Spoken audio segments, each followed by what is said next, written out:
SIR संदर्भात आरोप प्रत्यारोप होत आहे मोठ्या प्रमाणामध्ये. महाराष्ट्रात सुद्धा नावं जी आहे ती कमी झाली आहे. एकंदरीतच तुमचं म्हणणं काय आहे की हे योग्य पद्धत आहे की याच्यात तुम्हाला काय आक्षेप आहे?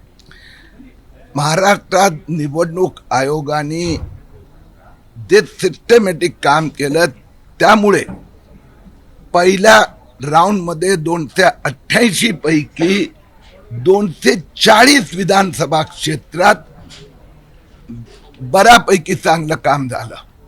288 पैकी 200 विधानसभा क्षेत्रात फक्त 10-12% डिलिशन आलं. स्वाभाविक आहे, 5-7% मृत्यू होते आणि 5-7% स्थलांतर होत आहेत. त्याबद्दल मी निवडणूक आयोगाचं कौतुक करतो. जे महानगर आहेत, नागपूर असो, पुणे असो, मुंबईचा काही भाग असो, तिथे थोडी कार्यपद्धती तालमेल न झाल्यामुळे महाराष्ट्रात असे शहरी भागातल्या 47 विधानसभा आहे की जिथे 1 सप्टेंबरला जी मतदार यादी प्रसिद्ध होणार त्यात सुमारे 30 ते 35% नावं या 47 विधानसभेची डिलीट झालेली असेल. उदाहरण नागपूर शहर लोकसभा, आम्हालाही थोडी चिंता वाटते. 25 लाख मतदारांपैकी 9.5 लाख मतदारांची नावं या मतदार यादीत नसेल.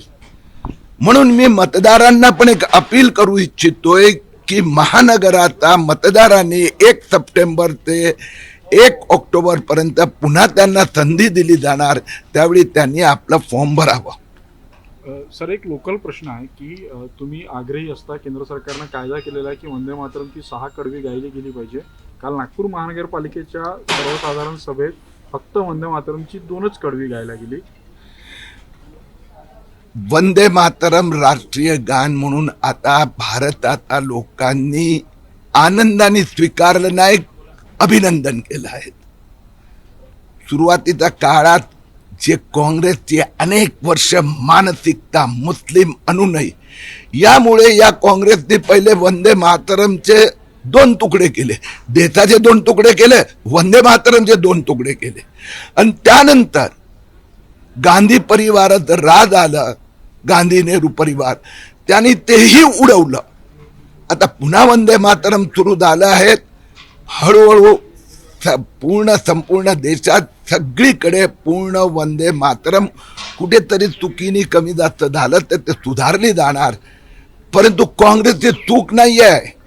ते तर असं समजतात इस देश के हम बाप है, हम मालिक है, आणि अशा पद्धतीने काँग्रेस देशाचे तुकडे, वंदे मातरमचे तुकडे हे भारताची जनता सहन करणार नाही. खरं तर काँग्रेसने ठराव सुद्धा घेतला का आम्ही आताही 2च कडवे म्हणणार. मी सांगितलं ना, काँग्रेसने तर ठरावाने 2 तुकडे केले. जे अर्ध वंदे मातरम पण उडवलं होतं ना. आता अर्ध तर सुरू केली, पहिले तर ते अपमानच करत होते. हळूहळू लाईनीवर येणार, आणि नाही तर सोनिया गांधी, राहुल गांधी, प्रियंका गांधी वगैरे ते बाजूला राहणार. पण देश आगे जाएगा, वंदे मातरम का जयगान होगा. तुम्ही आता बोलले की नितीन गडकरी यांच्या मतदारसंघातल्या 25 लाखांपैकी 9.5 लाख मतदारांची नावं गायब आहे. यात कोणाची चूक वाटतं? भाजप मिशन मोडवर सगळं SIR करण्यासाठी आग्रही असताना देखील 9.5 लाख मतदार कमी होणार. तर मी दोन्ही बोललो, 288 पैकी 240 विधानसभेत खूप चांगलं काम झालं. 47 विधानसभा मी जसं सांगितलं, मुंबई शहरातल्या 10-12 आहेत, नागपूर आहे, पुणे लोकसभा, नागपूर लोकसभा, ठाणे, कल्याण, डोंबिवली, तिथे थोडे कमी पडले आहोत 47 विधानसभेत.